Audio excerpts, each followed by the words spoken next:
Okay, so I hope मेरी screen फिर दोबारा से आपको शो हो रही है।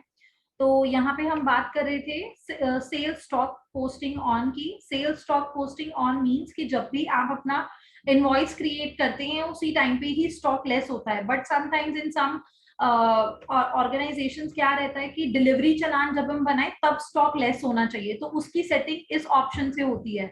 अगर आप इसको इनवॉइस के बजाय पैकिंग लिस्ट लेंगे, packing list is nothing but your delivery challan only. Delivery challan बोलिए, डिस्पैच बोलिए, कुछ भी बोलिए, तो उसके लिए ये रहता है हमारा पैकिंग लिस्ट। ठीक है, देन अगर आप इस पे सेट कर देते हैं तो जब भी डिलीवरी चलान बनाएंगे तब हमारा स्टॉक इफेक्ट आएगा, इनवॉइस बनाएंगे तो नहीं आएगा।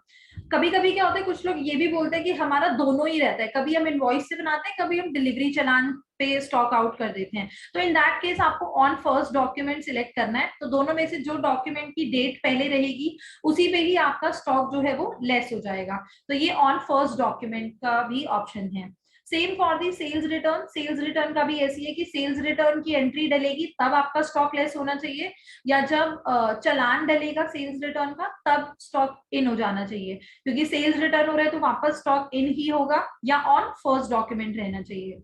फिर आता है राउंड ऑफ ऑप्शन। अब बिल में अगर आपको राउंड ऑफ रिक्वायर्ड है तो यहाँ से आप उसको ऑन कर सकते हैं, मतलब प्लेस वैल्यू सिलेक्ट कर सकते हैं कितनी प्लेस वैल्यू पे राउंड ऑफ होना चाहिए, तो 1 ही रहता है मोस्टली, तो यहाँ पे 1 सिलेक्ट कर सकते हैं। पोस्टिंग लेजर बेस्ड ऑन, ये हमारा आइटम पे ही रहता है।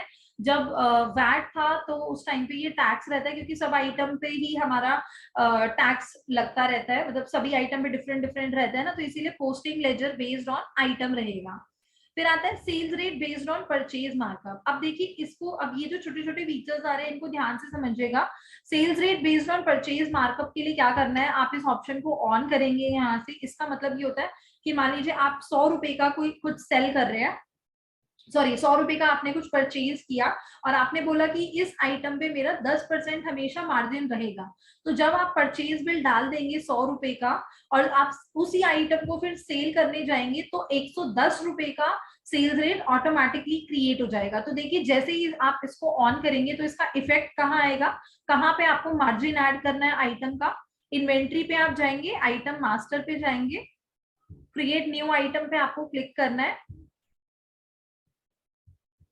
और यहाँ से आप देखेंगे मार्कअप परसेंटेज गिवन है, तो यहाँ पे आप डाल देंगे, मैंने डाल दिया 10% और सेव, बस यहीं पे आपको मार्जिन ऐड करना है, दैट्स ऑल। फिर उसके बाद में नॉर्मली जैसे परचेज बिल आप डालते हैं वैसे परचेज बिल डालना है। सेल्स बिल में आप जैसे ही जाएंगे और इस आइटम को सिलेक्ट करेंगे तो अपने आप 110 ले आएगा। तो जस्ट इस ऑप्शन का कहाँ पे इफेक्ट होगा वो दिखाने के लिए मैंने इसको ऑन किया है। ठीक है, और यहाँ पे ये भी गिवन है, जैसे ही आप इस ऑप्शन को ऑन करते हैं कैलकुलेट परचेज मार्कअप, कि आप किस पे होने, जैसे परचेज 100 रुपए का किया आपने, कुछ लोग डिस्काउंट भी दे देते हैं, जैसे 20 रुपए का डिस्काउंट दे दिया तो 80 रुपए के ऊपर 10% लगना चाहिए या 100 रुपए के ऊपर लगना चाहिए। तो यहाँ पे ये सिलेक्ट आप करना है, आपको करना है बिफोर डिस्काउंट आफ्टर डिस्काउंट।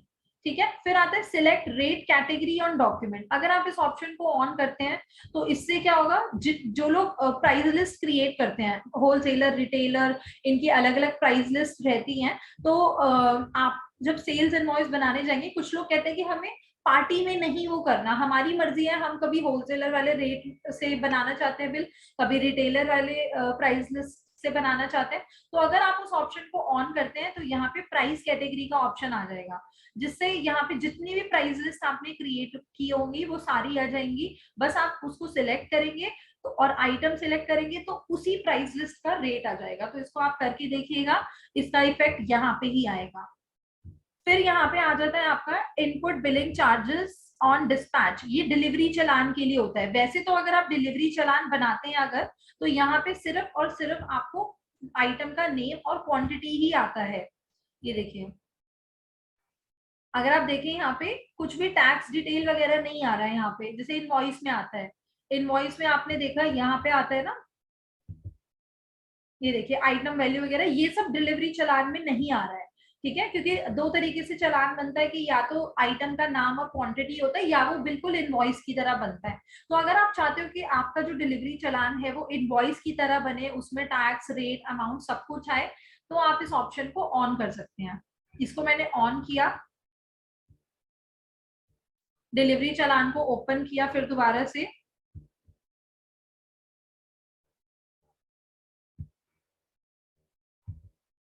तो अब आप देख सकते हैं, अब यहाँ पे ये आइटम वैल्यू डिस्काउंट सारी चीजें आ रही हैं, तो ये इसका इफेक्ट है।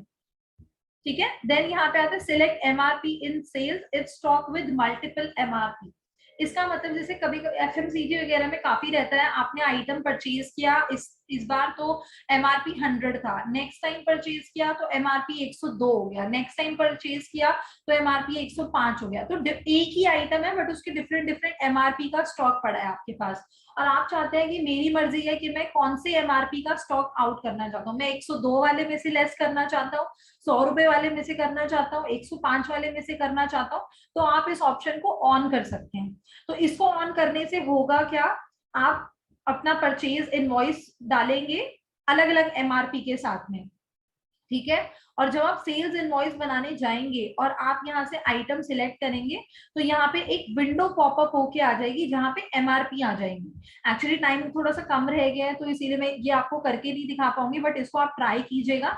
आपको बस इस ऑप्शन को ऑन करना है, यहाँ से परचेज बिल डालने हैं, जैसे 3 परचेज बिल डाल दीजिएगा अलग अलग एमआरपी पे, और जब आप सेल्स इनवॉइस पे जाएंगे और उस आइटम को सिलेक्ट करेंगे तो एक पॉपअप आ जाएगा जिसमें से आप को कौन सी एमआरपी का स्टॉक लेस करना है वो एमआरपी सिलेक्ट करनी है। वहां पे आपको क्वांटिटी भी दिखाएगा कि किस एमआरपी में कितना क्वांटिटी आपका है स्टॉक में, तो वहां से लेस उसको सिलेक्ट कीजिएगा, उसी एमआरपी से आपका स्टॉक लेस हो जाएगा। ठीक है, देन आता है select rate based on parent company. तो जिन्होंने पेरेंट कंपनी का कंसेप्ट, पेरेंट और चाइल्ड कंपनी का कंसेप्ट अगर ऑन किया हुआ है तो चाइल्ड कंपनीज में आपको इस सेटिंग को ऑन करना होगा। ध्यान रखिएगा, चाइल्ड कंपनीज में करना है ये ऑप्शन को ऑन। तो क्या होगा, जो पेरेंट कंपनी ने 100 रुपए मान लीजिए अगर किसी आइटम का रेट सेट किया हुआ है, तो जिस चाइल्ड कंपनी में आपने इस ऑप्शन को ऑन किया है वहां पे भी उस आइटम का रेट 100 रुपए ही आएगा। जैसे डोमिनोज वगैरह आपने हर जगह देखा होगा अपने रीजन में, वहां पे प्राइसेस वगैरह सेम ही रहता है, आप किसी भी आउटलेट से खा लीजिए डोमिनोज के, तो वो वहां पे जो ये यूनिफॉर्मिटी है ये इसी ऑप्शन की वजह से है कि पेरेंट कंपनी ने जो रेट डिसाइड किया वही बाकी की चाइल्ड कंपनीज में रहेगा। फिर आता है show purchase price at the time of billing. अगर आप इस ऑप्शन को ऑन करते हैं या शो लास्ट सेल्स रेट को ऑन करते हैं तो जब आप इनवॉइस बनाएंगे तो इस टाइम पे आपके यहाँ पे ये नीचे आपको शो नहीं हो रहा होगा, यहाँ रन प्रमोशन का एक ऑप्शन होता है, यहाँ पे ये जो आप देख रहे हैं इधर, ये रन प्रमोशन का ऑप्शन रहेगा जो कि यहाँ से एक मिनट, हाँ ये देखिए रन प्रमोशन का ऑप्शन है, इस पे आपको क्लिक करना है। तो जो भी by one get one free, 20% discount या वैल्यू बेस्ड डिस्काउंट किया, अगर किसी ने 1000 रुपए तक का परचेज किया तो 10% डिस्काउंट मिल जाएगा, 5000 तक का किया तो 15% मिल जाएगा। तो वो सारे प्रमोशन आप यहाँ से रन कर सकते हो। और प्रमोशन क्रिएट कहाँ होते हैं, पॉइंट ऑफ सेल में जाके, और यहाँ पे जो प्रमोशंस का ऑप्शन है यहाँ से क्रिएट न्यू पे गए, और आगे आपका फर्दर पीओएस का भी ट्रेनिंग होगा तो वहां पे आप जान पाएंगे कि कैसे प्रमोशन वगैरह क्रिएट करना है। बट यहाँ पे क्रिएट करके अगर आपको B2B सेल्स में भी चाहिए तो यहाँ रन प्रमोशन से आप कर सकते हैं। अच्छा, और मैं आपको शो लास्ट सेल्स रेट का जो बता रही थी वो ये था कि जब आप बिल बनाते हैं और कोई आइटम आप सिलेक्ट करते हैं तो आइटम के ग्रिड के नीचे, जैसे ये आइटम मैंने सिलेक्ट किया, जो नीचे आप ग्रिड देख रहे हैं यहाँ पे आपका पार्टी का रेट क्या था, लास्ट प्राइस क्या था इस आइटम का, लास्ट इफेक्टिव रेट क्या था, यानी कि कॉस्टिंग रेट जो है वो सब आपको यहाँ पे शो हो जाएगा। तो अगर आप इन ऑप्शंस को ऑन करते हैं यहाँ से, अगर आप इन ऑप्शंस को यहाँ से ऑन करते हैं, show purchase price last sales rate, तो आपको उस ग्रिड के नीचे शो हो जाएगा। यूज प्रमोशन ऑन B2B, ये भी मैंने आपको बता ही दिया है। यूज सजेस्टेड और सिमिलर आइटम, अगर मैं इस ऑप्शन को ऑन करती हूँ तो ये किस लिए होता है, आप मेडिकल इंडस्ट्रीज वगैरह में काफी कॉमन रहता है कि आप अपने गुड्स परचेज करने गए, ठीक है, वो आइटम अवेलेबल नहीं था तो कहते हैं ना केमिस्ट वगैरह कि ये मेडिसिन तो नहीं है, इस ब्रांड की नहीं है बट दूसरी आइटम है जो कि सेम है बट ब्रांड डिफरेंट है। तो जो सिमिलर आइटम्स होती हैं वो उसके लिए आपको इस ऑप्शन को ऑन करना होता है। अब मान लीजिए आपने एक एम्प्लॉय रख लिया अपने पास, अब उसको तो याद है कि इस दवाई के बजाय मैं ये वाली दवाई कस्टमर को दे सकता हूँ या इस आइटम के बजाय मैं ये आइटम कस्टमर को दे सकता हूँ। मान लीजिए वो एम्प्लॉय गया, दूसरा एम्प्लॉय आया, अब आपके पास हजारों आइटम है, आप कैसे उसको बताओगे।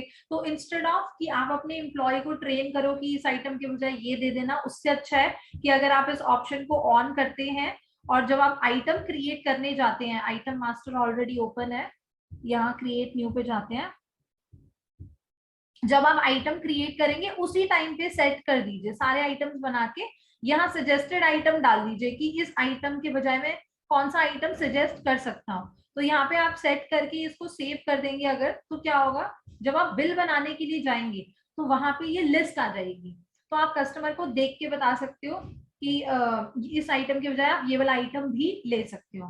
तो इसका इफेक्ट यहाँ पे आता है। और जब बिल बनाने जाएंगे ना, तो ये जो ग्रिड है यहीं पे एक ऑप्शन और ऐड हो जाएगा यहाँ पे सजेस्टेड आइटम का, जिसपे आप क्लिक करेंगे तो लिस्ट आ जाएगी। So this was about suggested item. इसके बाद यहाँ पे कस्टम फील्ड्स गिवन है, ये आपकी एक्स्ट्रा डिटेल के लिए है। अगर आपको इनवॉइसिंग के टाइम पे कोई एक्स्ट्रा फील्ड चाहिए तो बस आपको इन पे टिक करना है और क्रिएट करना है। जैसे मैंने यहाँ ट्रैकिंग नंबर, ऑर्डर नंबर, ये सब बनाया हुआ है। जब आप सेल्स इनवॉइस बनाने जाएंगे तो यहाँ पे ये फील्ड आपको शो हो जाएगी। जैसे कुछ लोग कहते हैं कि हमें बिल में ऑर्डर नंबर डालना है, पेमेंट आईडी ऐड करना है, ट्रैकिंग नंबर डालना है, चेक इन चेकआउट डालना है, जैसे जिनका होटल बिजनेस होता है उन्हें डालना है यहाँ पे। तो ये कस्टम फील्ड आप यहाँ पे जो डालेंगे ये रिपोर्ट में भी मिलेगा आपको, साथ में प्रिंट में भी मिल जाएगा। तो ये कस्टम फील्ड आप क्रिएट कर सकते हैं। देन इसके अलावा यहाँ पे कस्टमर कस्टम फील्ड है। जैसे यहाँ पे मैंने एज का डाला है, मान लीजिए मुझे कस्टमर बनाने के टाइम पे आधार कार्ड नंबर भी डालना है, तो उसकी फील्ड हमने नहीं दी हुई, बट आपको चाहिए तो यहाँ से रिक्वायर्ड पे कीजिए। अलाउ ब्लैंक का मतलब होता है कि कंपलसरी रखना है या नहीं रखना, तो अगर मैं इसको ऑन कर दूंगी तो वो कंपलसरी नहीं रहता। ठीक है, यहाँ पे हो गया आधार नंबर। टाइप में किस तरीके की वैल्यू डालनी है, स्ट्रिंग में आप किसी भी तरीके की वैल्यू डाल सकते हैं, न्यूमेरिक, करेंसी, डेट, कैसा फील्ड आपको क्रिएट करना है सिलेक्ट करके सेव कर देंगे। तो जब कस्टमर क्रिएट करेंगे तो उस टाइम पे यहाँ पे आपको ये फील्ड जो है वो शो हो जाएगी।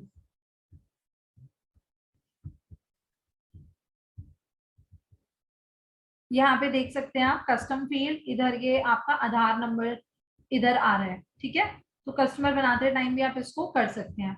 फिर इसके बाद में यहाँ पे आपको गिवन है billing setup item level and billing setup document level. तो billing setup item level and billing setup document level आपका उन एक्स्ट्रा कैलकुलेटिव फील्ड्स के लिए है जिनकी वजह से हमारा बिल अमाउंट अफेक्ट होता है। जैसे डिस्काउंट ऐड करना है, डिलीवरी चार्जेस ऐड करना है, लेबर चार्जेस ऐड करना है, ट्रांसपोर्टेशन ऐड करना है। तो इनका प्रोसेस सेम है, आइटम लेवल पे बनाना हो चाहे या डॉक्यूमेंट लेवल पे बनाना हो।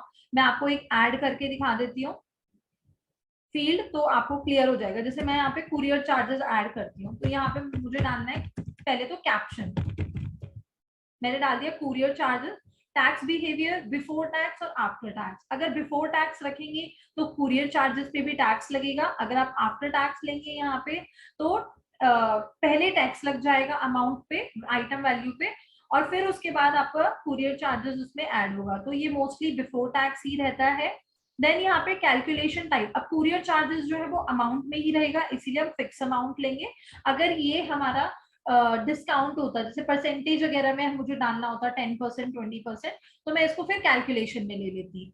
देन यहाँ पे कैलकुलेट ऑन, किस पे कैलकुलेट करना है, तो जो अगर आप इसको कैलकुलेशन रखते हैं तो ही ये इफेक्टिव होगा कि ये बेसिक वैल्यू पे होना चाहिए, रनिंग टोटल पे होना चाहिए, रनिंग टोटल विद टैक्स पे होना चाहिए या कैसे।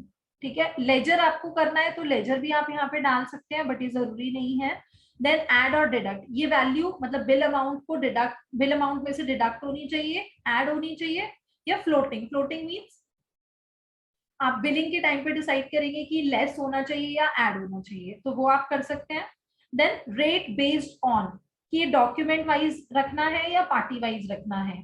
ठीक है, डॉक्यूमेंट वाइज में आप डॉक्यूमेंट के टाइम पे करेंगे, अगर पार्टी वाइज इसको सिलेक्ट करते हैं तो यहाँ पे ये जो प्राइस लिस्ट का ऑप्शन देख रहे हैं जो कि फर्दर ट्रेनिंग में आएगा, तो यहाँ से आप कर सकते हैं। तो इसका सेटअप अलग से है, तो मैं इसको अभी एक्सप्लेन नहीं कर रही हूँ।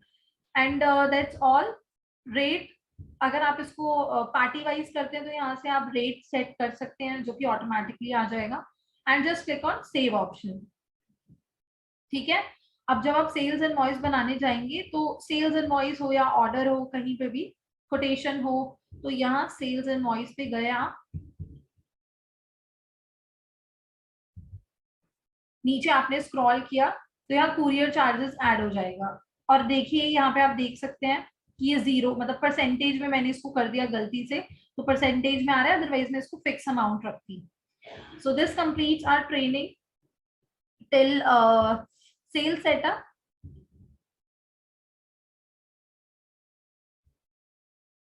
Just give me a minute.